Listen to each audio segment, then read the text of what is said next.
Ganyaawota Shagarboonii pireezidantii naannichaa ta'e. Itoophiyaatti naannoo 10ffaa ta'uun kan hundaa'e naannoo Sidaamaatti obbo Daasta Leendanoo pireezidantii naannichaa ta'uun muudam. Oduu wal fakkaatuun manni marii naannoo Gambeellaa mootummaa haaraa hundeessuu fi yaa'ii ta'aa akka jiru obbo Umar Hujulu pireezidantii naannichaa gochuun muude. Akkasumas man maree naannoo Affaar yaa'ii jalqabaa waggaa tokkoffaa geggeeffateen obbo Awwal Arbaa pireezidantii naannichaa taasisuun filate. Hoogganooti haaraan muudaman itti gaafatamummaa isaaniitti kenname baachuuf wadda galan.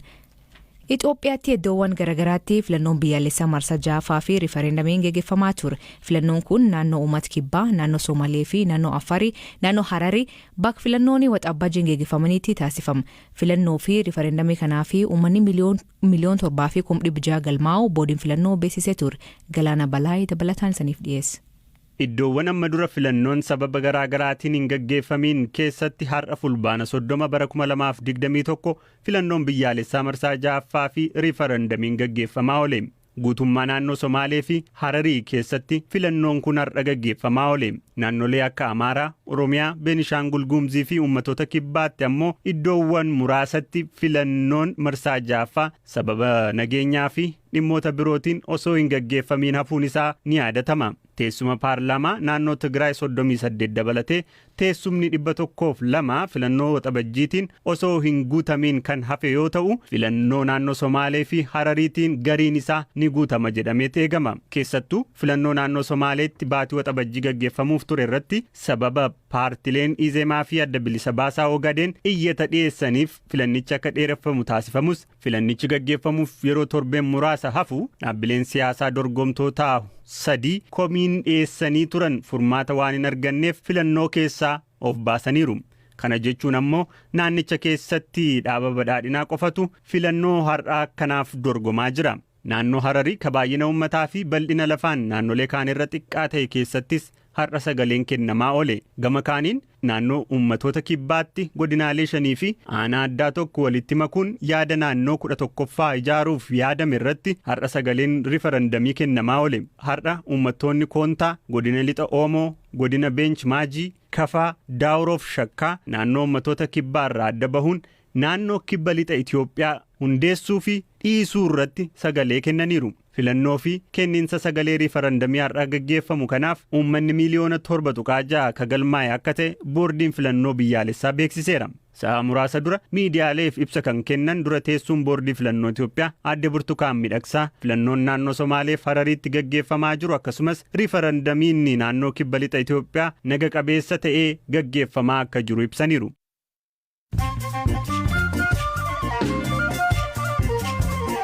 Dhaggeeffattoonni Ambo gabaabaa addunyaa isanii dhiyeessaa jalqabaanii German Africa Foundationiin Komishinii Olaanaa Komishinii Mirgoota Ammoo Itoophiyaa Daniel Baqqala badhaasuun sirrii miti jetti Human Rights Watchitti Direektara Gaanfa Afrikaa kataate Letitia Bayden. Badhaasni isaa yeroo isaa eegatee akka hin taane fi ergaa immallee kadabarsuu jetti. Waliigaltee US fi Taliban barkum 2020 taasisaniitti kufaatii Afgaanistaan ariifachiisee jedhan qondaaltonni olaanaan humnitiisaa US. Dubbii himaan humnitiisaa Lloyd Austin man maree bakboota tajaajila waraana irratti ragaa kennee waliigalteen kun Taliban caalatti akka jabaatu godhee jedhe. Lolman hidhaa Ikwaadootti yakamtoota walgareeffatan jidduutti eegaleen yoo xiqqaate namoonni 116 qondaaltonni man sirreessaa himan. Lola gaaf qibxaata man hidhaa magaala Wayaaqiliitti uumameen mataan hidhamtoota 5 irra muramee kaan immoo rasaasan dhahanii du'an. Koomaandariin poolisii Fausto Beewunyoon hidhamtoonni bombiilee darbatanii jedha. Miseensa Paarlaamaa Malaawii Kature Clement Chiwayan mammaree keessatti rasaasan ufajjeesse. Chiwayan kabar 2014 akkuma 2019 afyaa'ii mammaricha ture konkolaataa irratti miseensota paarlaamaa wal dhabuu himan. Hoganaanii sabab dhukkuba pooliyoo wiilcheer irratti fayyadamaa ture konkolaatotis gargaar ajajee garuu argachuu hin dandeenye.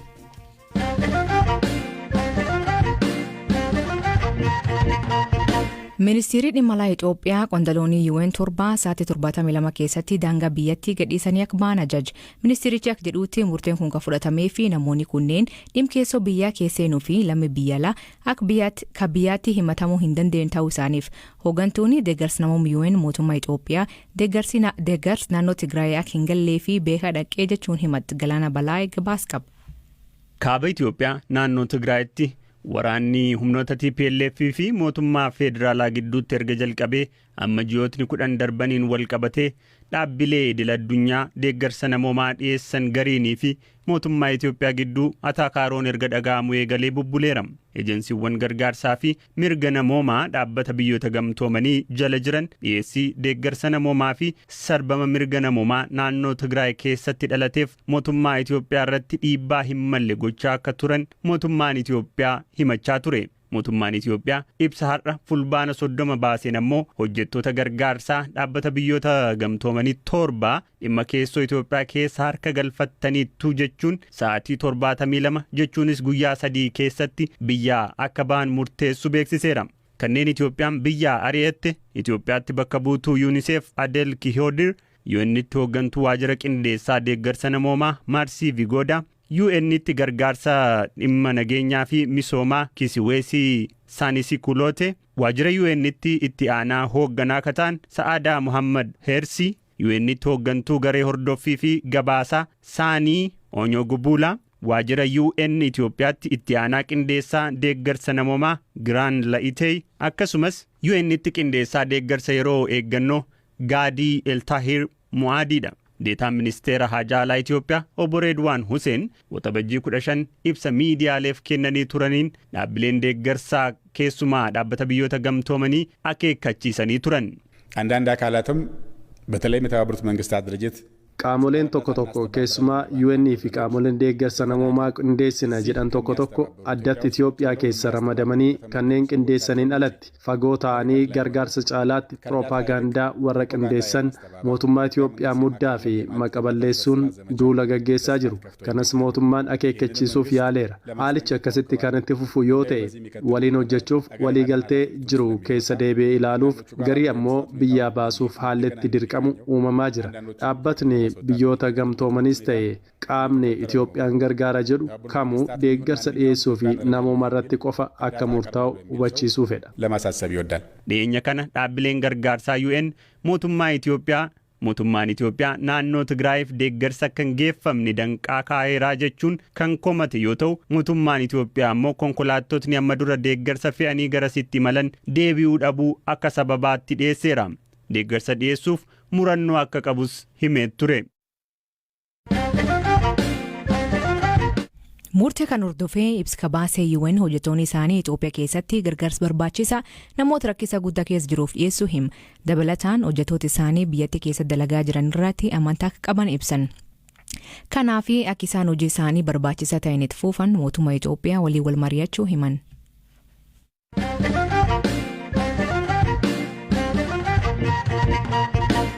Hayyudure itaanaa baa'oo kataanii fi hayyudure waliin wal dhibdee keessa jiran obbo Araarsoo Biqilaa tibbana mootummaa haaraa naannoo Oromiyaatti dhaabbii badhaadhina hundees keessatti aangoo argatan. Waayilee Galaana Balaayee hoogganaa biiroo dhimmoota hawaasummaa kataan obbo Araarsoo Biqilaa argattee waa'ee muudama isaanii irra dubbise. Jalqabaa muudama kanaa eegatanii turtanii jechuun gaafate. Kuni waan nuti eegnelleedhaa miti jalqaba akkuma boordiin filannoodhaa waliigalaa filmaata yeroo dabre itti baasaa ibsetti muummichi ministeera biyyaa fuula duratti yeroo mootummaa jaarru warreen paartiilee siyaasaa ta'anii biyya keessatti filmaata irraa hirmaatan yoonii fi filmaata sanillee dabruu hanqatan taate waggaa 5 guutuu akkasumatti taa'aa callisaa jechuurra yeroo mootummaa jaarrutti isaanillee ifitti daballee biyya jaaru jechuun laafaa miti akkasitti yoo goonee wayyaadhaa hajuu dubbatuunsaa kan yaadatamaa jechuudha. Nuti gama keenyaanis waan filmaata kana keessa hin turinii fi wanni akkasii nutti dhufa jenneetillee waan yaadne hin qabnu jechuudha gama keenya. Kanaaf gaafum sana muudama keessan dhageessan moo san dura guyyoota muraasa dura quba qabaattanii turtan? Guyyaa muraasa dura nutti himanii turanii hirmaannaa keessatti adda bilisummaa Oromootis akka naannoodhaa fi federaalarraa illee hirmaatu yaada qabnaa akkasitti kana quba qabaadhaa kayyuu nutti himanii jechuudha. Dhaaba fi jabeeffatanii hojii mataa dhaaba fi hojjechaa sanis hojjechuun hin dorgu hin jiru. Waan kana immoo keessa hafuurra yoo keessa jiraatan irra gaariidha. Kara nagaatiin ni qaabsoonna jennee eegaa jiraannetti. Ayyee adeemsi namoota dhaabbilee siyaasaa mormituu keessaa itti filatamanii aangoon kennamaafii jiru namoota hedduudhaaf ifa miti. Kan keessan dhuunfaadhaan moo karaa dhaabaadha kan gaaffiin nama nuu kennaa jedhame moo kamitti ture adeemsi filmaataa sun? Lakki sirnumaan kana waan namaa isaan keessaa humseen akkuma dhaabaatti naannootti nama tokko federaalattis nama tokko akkas yaadnee yaniituma dubbatan malee isaan abalu nuu kannaa abaluu dhiisaa waan jedhan hin qaban waanuma akka dhaabaatti nuti wal mari'anneetuma akka koree jiraachuutti wal bira jirru mari'annee waan kana akkama haa goonu jennee irra geenye malee waan isaan maqaa namaa dhawanii abaluchi nuu kannaa abaluchitti nuu kannaa kaajaa waan dubbatan hin qaban. Kanaaf amma dhaaba adda bilisummaa Oromoo ka isin waliin hariiroo qabdan keessaa mootummaa federaalaa keessattis ka hiree qabaatu filatamee jira jechuudha. Nama tokko nuu kannaa jangaasanis kanumaaf jiraannaa jechuudha sanis.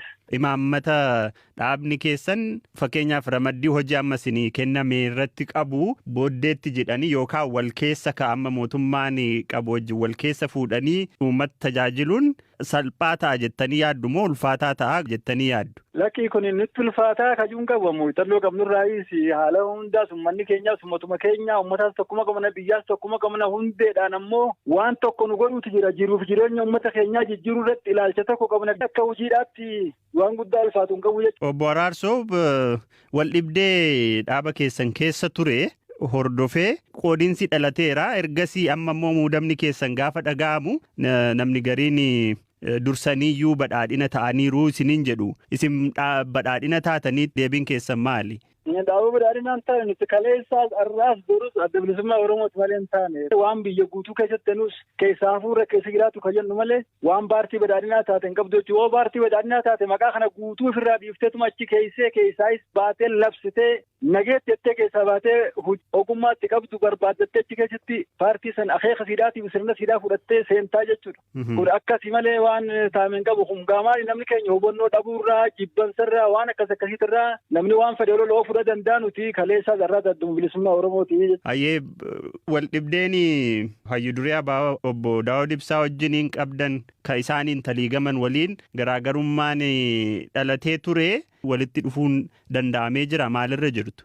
Rakkinni kun ammatti eegaa rakkoon san daddalatee boodatti gariin namaatis gaamanii hidhaatu jira.